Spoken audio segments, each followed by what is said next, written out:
संसद में हुई सुरक्षा में चूक के मामले पर आप देख रहे हैं इंडिया टीवी की लगातार कवरेज संसद भवन के ठीक बाहर से। और आपको बता दें इस पूरे मामले में आज पार्लियामेंट के अंदर जमकर हंगामा हुआ है, सदन के अंदर भी जमकर नारेबाजी हुई दोनों सदनों के अंदर।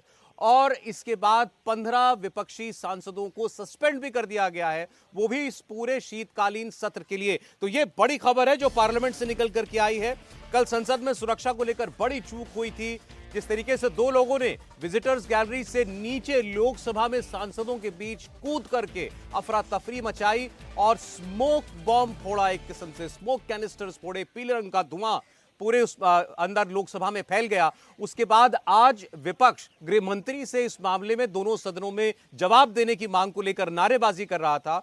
गृह मंत्री सदन में आए के नारे लगा रहा था। इस पर बार बार चेतावनी देने के बावजूद जब हंगामा शांत नहीं हुआ तो पहले राज्यसभा में टीएमसी के सांसद डेरेक ओब्रायन को पूरे सत्र के लिए निलंबित किया गया और उसके बाद लोकसभा के भी 14 सांसदों को सस्पेंड कर दिया गया है। इसके अलावा आपको पूरा अपडेट हम बता दें, संसद की सुरक्षा में चूक को अब करीब 27 घंटे बीत चुके हैं, लेकिन इस पूरे कांड का मुख्य आरोपी ललित झा अभी तक गिरफ्त में नहीं आया है। अभी तक की जांच में सामने आया है कि पेशे से एक शिक्षक मास्टर ललित झा वही इस पूरी घटना का मास्टरमाइंड है। ललित झा ने इस घटना का वीडियो भी बनाया था, फिर उसने उसे सोशल मीडिया पर अपलोड किया और उसने ही इन चारों आरोपियों के फोन लेकर वहां से भागने में वो फोन लेकर वो भाग गया ताकि कोई सुराग जो है वो पुलिस के हाथ ना लग सके। इसके अलावा संसद के अंदर जो दो लोग दाखिल हुए थे जिनके नाम सागर और मनोरंजन है, ये भी पुलिस की कोई सहायता नहीं कर रहे हैं जांच में। अभी तक हमें यह पता चला है इन्होंने कोई खास जानकारी पुलिस को अभी तक उसकी तफ्तीश में नहीं दी है। इनके अलावा संसद के बाहर नारेबाजी करने वाले नीलम आजाद और अमोल शिंदे, वो दोनों भी इस पूरी वारदात के पीछे कोई बड़ी साजिश होने से इनकार कर रहे हैं। ना ही वो ये कह रहे हैं कि वो किसी संगठन से जुड़े हुए हैं या कोई व्यक्ति है जो उनके पीछे है, कोई संगठन जो है उनके पीछे है।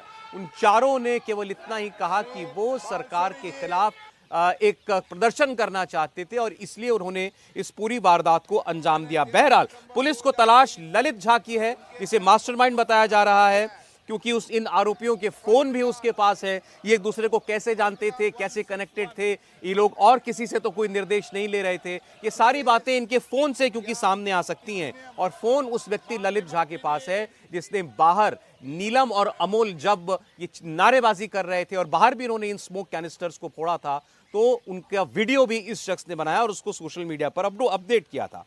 हम आपको यह भी बताएंगे कि इस पूरे मामले में क्या क्या सियासत हुई, किस नेता ने कैसे इन आरोपियों को एक कवर फायर देने की कोशिश की। कांग्रेस पार्टी ने कैसे पहले तो यह कहा कि संसद में चूक का मामला है, सरकार की जवाबदेही है, लेकिन लोकसभा में कांग्रेस पार्टी के ही नेता अधीर रंजन चौधरी ने यह भी कह दिया कि यह देश का गुस्सा था जो इन लोगों ने संसद के अंदर जाहिर किया है। आप इन आरोपियों के बारे में लेकिन आपको एक एक करके हम तफसील से बताना चाहते हैं। सबसे पहले आपको हम बताते हैं मैसूर से जो व्यक्ति इस पूरे मामले में मनोरंजन जो संसद के अंदर दाखिल हुआ था उसके बारे में हमारे टी राघवन हमारे सहयोगी जुड़े हमारे साथ, वो आपको बताएंगे। मनोरंजन गौड़ा ये मैसूरू का रहने वाला है। इसी शख्स ने संसद में दाखिल होने के पास बनवाए थे और पास बनवाए गए थे प्रताप सिम्हा जो बीजेपी के सांसद हैं उनसे। तो यही वो व्यक्ति है मनोरंजन गौड़ा जो संसद के अंदर दाखिल भी हुआ और इसी ने पास भी अरेंज किया था।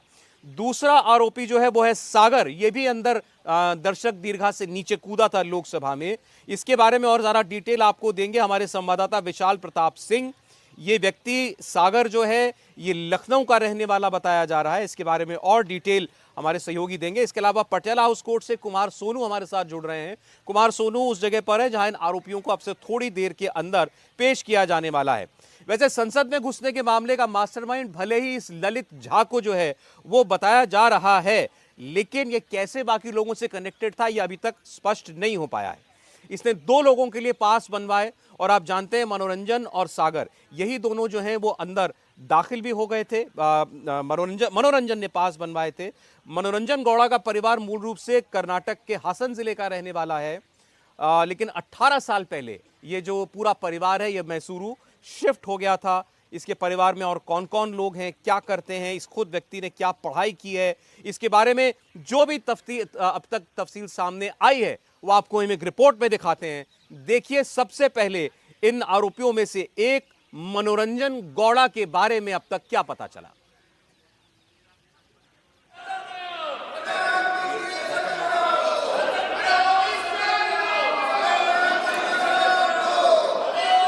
Sir, we all agree. Mysuru police की टीम ने परिवार से अब तक जो पूछताछ की है उसमें एक और अहम बात सामने आई है। परिवार के लोगों ने पुलिस को बताया है कि साल 2014 में जब से इंजीनियरिंग की डिग्री मनोरंजन ने ली तब से उसने स्मार्टफोन का इस्तेमाल तक नहीं किया। उसके पास सिर्फ एक कीपैड वाला फ़ोन था जिससे वो परिवार के लोगों से बात करता था। लगातार बेंगलुरु और दिल्ली वो जाता रहता था, लेकिन कभी भी उसने अपने परिवार को ये बात नहीं बताई कि उसके पास एक स्मार्टफोन भी है, क्योंकि दिल्ली पुलिस की छानबीन में ये बात सामने आई है कि सिग्नल ऐप के जरिए ये चारों आरोपी एक दूसरे से लगातार संपर्क में थे और ये बात परिवार के लोगों को बिल्कुल भी पता नहीं थी।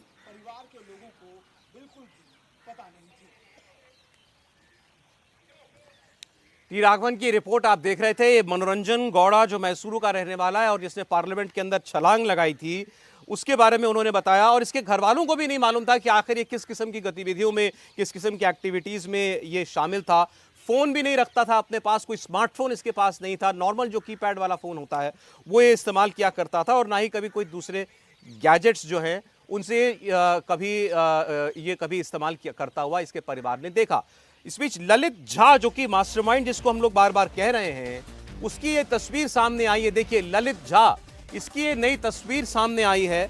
ललित झा कल इस पूरे प्रकरण के दौरान मौजूद था वहीं पर और इसने बाहर मौजूद नीलम और अमोल इन दोनों का वीडियो बनाया और उनके फोन भी इसके पास थे, जो कि जब वहां पुलिस पहुंची तो ये फोन लेकर के वहां से फरार हो गया और वीडियो इसने बनाया जो सोशल मीडिया पर इसने शेयर भी किया था। हमारे साथ कुमार सोनू जुड़ गए हैं। सोनू, जरा और कोई डिटेल हो तो बताइएगा। अभी हम इस ललित झा की बात कर रहे थे जिसको मास्टरमाइंड बताया गया, इसका क्या और रोल रहा है और आज इनको कोर्ट में पेश किया जाना है तो जाहिर है इनकी रिमांड पुलिस मांगेगी। देखिए, ललित झा की रात में लोकेशन राजस्थान में मिली थी, जिसके बाद दिल्ली पुलिस की टीम आनन फानन में दिल्ली से निकाली गई। लेकिन दिल्ली पुलिस की टीम जैसे ही ललित झा की लास्ट लोकेशन पर पहुंची तो उससे पहले ललित झा वहां से फरार हो चुका था।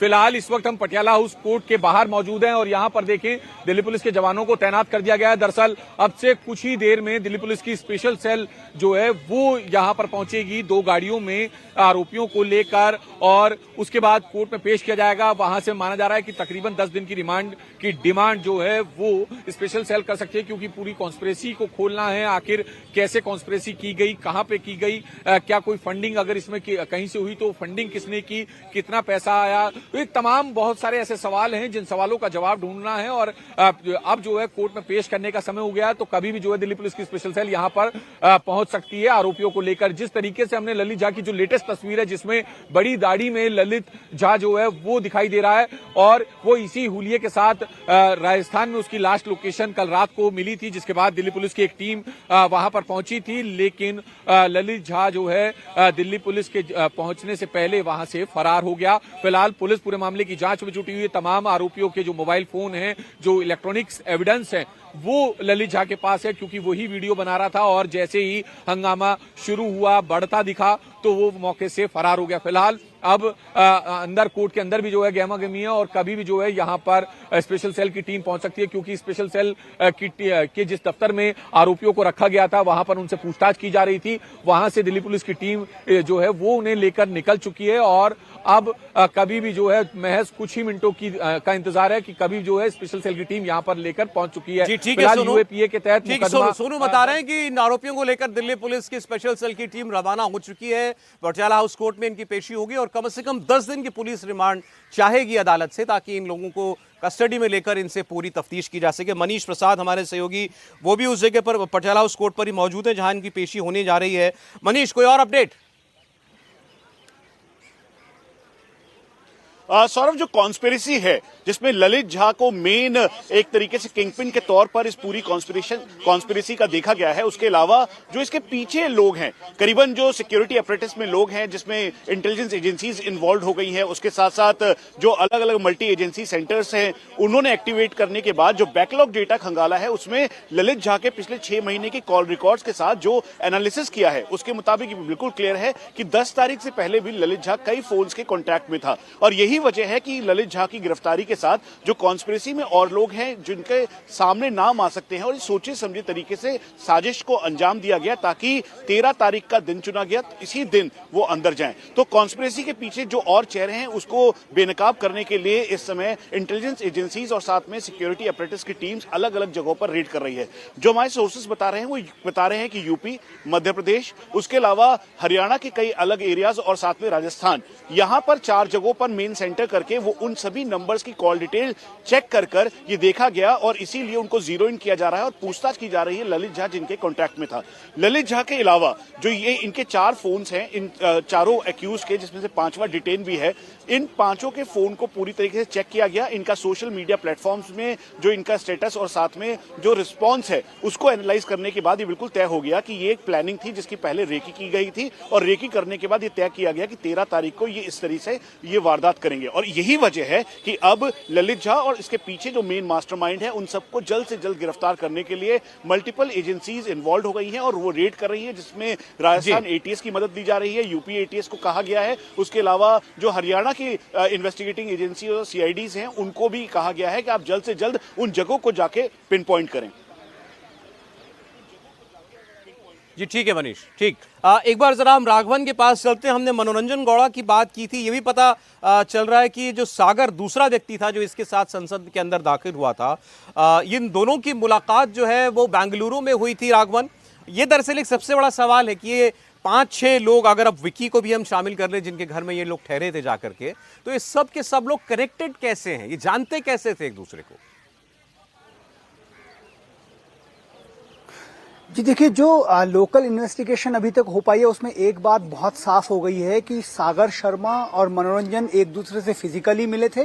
बाकी लोगों का मनोरंजन के साथ कोई फिजिकल कांटेक्ट नहीं था। बाद में वो सोशल मीडिया के जरिए, जैसा हम बता रहे हैं कि शहीद भगत सिंह फैंस क्लब नाम का एक सोशल पेज था जिसके जरिए बाकी लोगों के संपर्क में आया।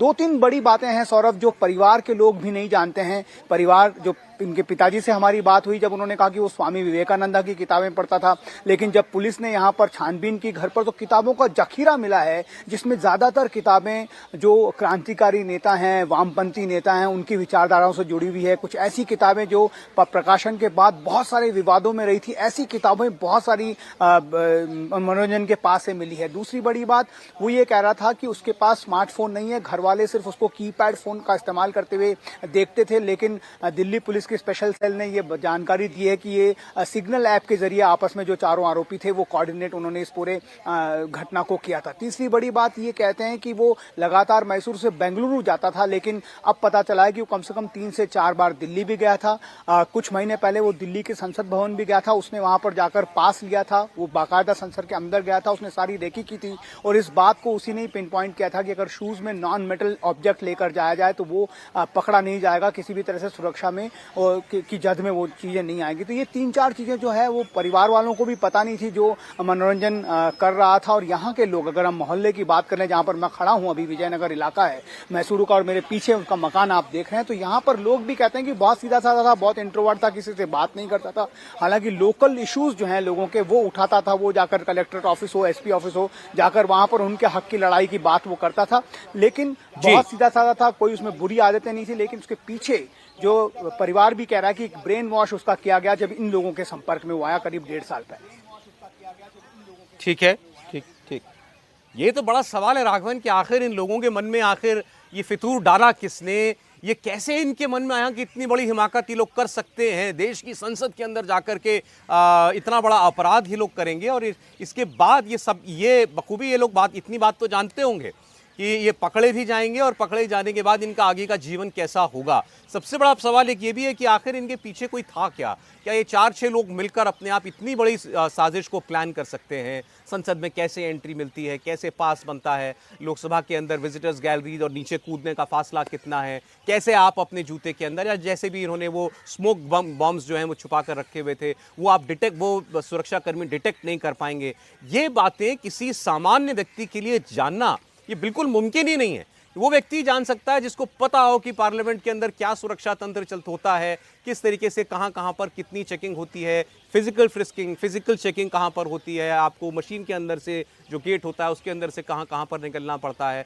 क्या क्या सामान आपका रखवा लिया जाता है, क्या क्या सामान अपनी जेब में आप डाल करके ले जा सकते हैं, उसकी अनुमति होती है। तो ये सब जाने बगैर तो मुमकिन नहीं था कि इतना बड़ा काम करने के बारे में ये लोग सोचते भी, लेकिन फिर भी इन्होंने ये किया तो जरूर जाहिर है पुलिस ये सब इनसे पूछताछ में निकलवाने की कोशिश करेगी। अब दूसरा व्यक्ति जो है वो है सागर शर्मा। मनोरंजन जो मैसूरू का है वो कूदा सदन के अंदर और दूसरा था सागर शर्मा। ये लखनऊ का रहने वाला है, ई रिक्शा चलाता था यह व्यक्ति। बताया जा रहा है सोशल मीडिया पर बहुत एक्टिव था, शहीद भगत सिंह को अपना ये आइडल मानता था, आदर्श मानता था और एंटी गवर्नमेंट पोस्ट अक्सर किया करता था सोशल मीडिया पर, सरकार के खिलाफ कुछ ना कुछ बातें ये लिखा करता रहता था। और इसके बारे में ये और पता चल रहा है कि खास तौर पर हिंदू धर्म को लेकर के भी ये टिप्पणियां अपनी सोशल मीडिया पर लिखा करता था और अपने परिवार से कहता था कि मैं इतिहास लिखूंगा। अपनी मां से ये कहकर निकला था ये घर से कि जब लौटूंगा तो कुछ बड़ा करके लौटूंगा। जिन लोगों के नाम सामने आए हैं, तस्वीर सामने आई, किसी को आप पहचानते हैं सागर के दोस्त के तौर पे? अगर पहचानता तो मैं तुरंत बताता, क्योंकि मेरे घर का बेटा है। हम तो चाहेंगे कि ऐसा था भी नहीं, कोई कह भी नहीं सकता, ऐसे बचपन से यही था। हम लोग बहुत छोटे तबके के हैं, गरीब आदमी। अब हम तो काम करने भी नहीं जा पा रहे हैं, बूढ़े माता पिता हैं, बच्चे छोटे छोटे, मेरे सांस के मरीज हैं। कल रात में तो हमने सुई हुई लगवाई है, माता पिता को इतना पूछा है सवाल, इसीलिए हमने दरवाजा खोल ले। बहुत बूढ़े हमारे माता पिता। पुलिस ने भी आप लोगों से पूछताछ की है घंटों, क्या क्या सवाल थे पुलिस के आप लोगों से? बस जो आप लोग पूछ रहे। सागर यहाँ कौन सा काम कर रहा था? ई रिक्शा के बारे में पता लगा कि चलाता था वो जी। कितने दिन से चला रहा था ये रिक्शा? परिवार के लोग परेशान हैं, उनकी परेशानी हम समझ सकते हैं।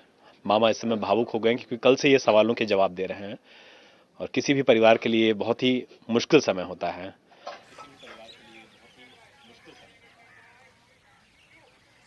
विशाल बात कर रहे थे सागर के रिश्तेदार से और वो जाहिर है कोई भी परिवार परेशान होगा तो इनको देखकर तो यही लगा कि इनको कोई अंदाजा नहीं था विशाल कि आखिर ये सागर क्या करने जा रहा है, लेकिन बड़ा ही साधारण परिवार ये दिखाई दिया। इनके बीच में रहते हुए सागर के दिमाग में ये कुछ चल रहा था, कभी किसी को अंदाजा नहीं हुआ। सौरभ, यही वो सवाल है जिसको कि तलाशने के लिए यूपी एटीएस, यूपी की लोकल पुलिस, एलआईयू सभी लगी हुई हैं और सभी ने कल पूरी रात जाकर के सागर के परिवार को इंट्रोगेट किया है, क्वेश्चनिंग की है कि किन किन लोगों से सागर संपर्क में था, किस तरीके से बातचीत करता था। और जब हमने परिवार से पूछा कि जिन लोगों को आपने टीवी पे देखा है, जिन लोगों को आपने फोटोज में देखा है, क्या किसी को भी आप पहचानते हैं? कोई सागर से मिलने कभी लखनऊ आया था या सागर कभी बताता हो कि ये लोग मेरे दोस्त हैं जिनको कि आप आइडेंटिफाई कर पा रहे हो? तो परिवार का कहना था कि हम किसी को भी नहीं जानते हैं।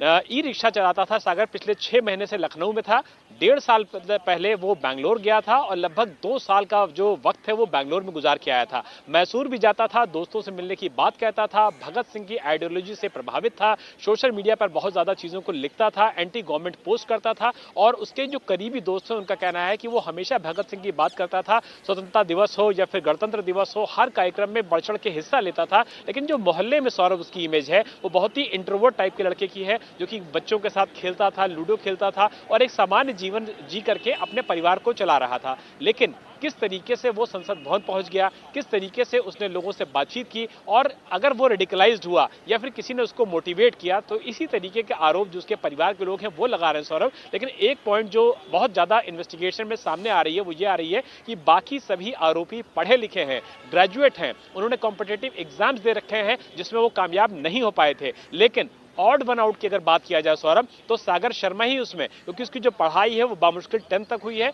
उसके बाद उसने अपनी पढ़ाई छोड़ दी, सोशल मीडिया पे जरूर एक्टिव रहता था, लेकिन कोई कॉम्पिटिटिव एग्जाम उसने नहीं दिया था। ऐसे में बाकी सारे आरोपियों का प्रोफाइल तो मैच करता है, लेकिन सागर शर्मा इन सारे लोगों में ऑड वन आउट है। तो ऐसे में एजेंसीज के सामने सबसे बड़ा सवाल यही है कि सागर शर्मा को आखिर इस घटना को अंजाम देने के लिए क्यों चुना गया। यही वजह है कि LIU, लोकल पुलिस और ATS इस पूरे मामले की गहनता से पड़ताल कर रही है, ताकि असल मास्टरमाइंड तक पुलिस पहुंच सके और इस पूरी साजिश का पर्दाफाश हो सके।